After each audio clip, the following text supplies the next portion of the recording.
Today, we're diving into something pretty radical, a totally different way to think about mental health. We're going to challenge the whole idea of what it even means to get better. All right, so let's just start with a basic question. I want you to think about this for a sec. When you hear the word recover, especially when we're talking about mental illness, what's the first thing that pops into your head? I'm guessing for most of you, it means something like getting back to normal, right? Getting back to the person you were before. But what if that's not the whole story? What if the goal isn't just about going backward? What if this struggle itself could actually lead you somewhere better?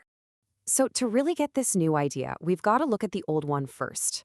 For ages, the main goal in medicine and psychiatry was pretty straightforward. Just get things back to the way they were. There's even a Latin phrase for it, status quo ante. It literally means the way things were before. The whole point was to reverse the illness, get rid of the symptoms, and just reset the person to their factory settings, so to speak. And look, that sounds like a great goal, right? Of course it does. But maybe it's also a little short-sighted. But then, a totally new way of thinking started to take hold. A perspective that saw illness not as just a bug in the system, not a breakdown, but as, well, as a process. Something dynamic, something that could even have meaning. And this is where it gets really interesting. Look at this comparison.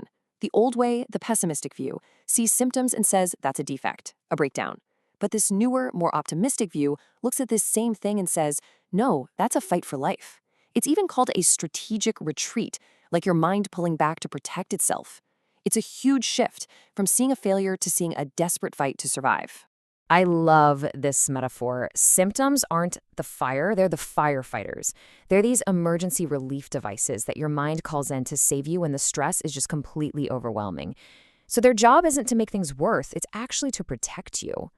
So as we got better and better at treating people, the next logical question was, hey, can we just prevent this stuff from happening at all? This kicked off a massive focus on prevention. But it led to this really interesting paradox.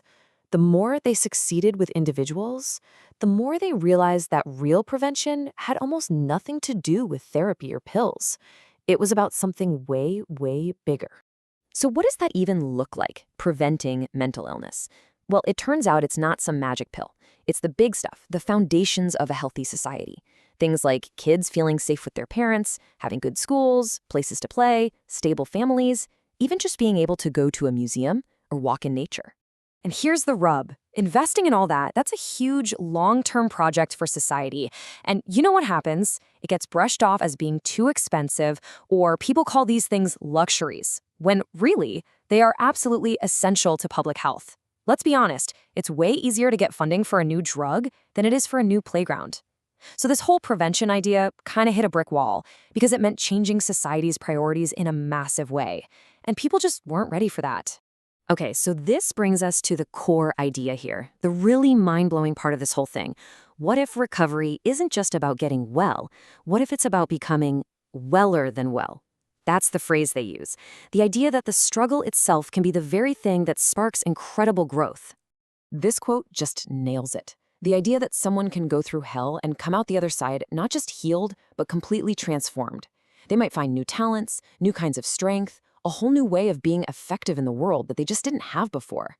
And this isn't just a theory. Let's look at some amazing real-life examples.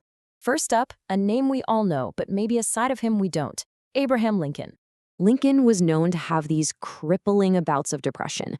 I mean, we're talking severe. People around him were genuinely worried. His own law partner called him a hopeless victim of melancholy. His future wife's relatives literally thought he might be insane. But here's the kicker. Before he went through this, he was just a lawyer. A good one, sure, but not exactly a legend.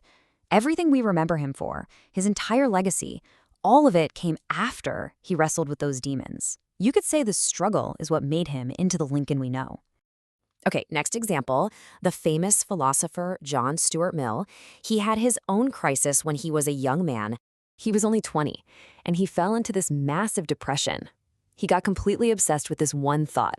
What if I get everything I've ever wanted, and I'm still not happy? Imagine that. It was this huge existential crisis that just broke him. But what came out of it? A totally new philosophy. He had this breakthrough. You don't find happiness by chasing it for yourself. You find it as a side effect when you focus on making other people happy, on making the world better. That single idea, which came directly from his pain, changed everything for him. And for our last example, let's talk about one of the founding fathers of American psychology, a man who basically had to get lost in his own mind before he could map it for the rest of us, William James. James went through this period of just terrifying anxiety. He had suicidal thoughts. He described waking up every single morning with this horrible dread, feeling like he was staring into this pit of insecurity that everyone else just seemed to walk right past, totally unaware. And yet, that experience, that raw personal journey through suffering, became the bedrock of his entire career. I love how his biographer put it, that the illness developed the bed in which the stream of his philosophic life was to flow. It was his pain that gave him this incredible, deep understanding of what it means to be human, an understanding he would spend his entire life unpacking. So, what's the common thread here? It all comes down to hope, but not just passively wishing things will get better. We're talking about hope as an active ingredient, a force that actually keeps you going. You know that old saying, where there's life, there's hope? Well, the source material for this does something so cool, it flips it right on its head.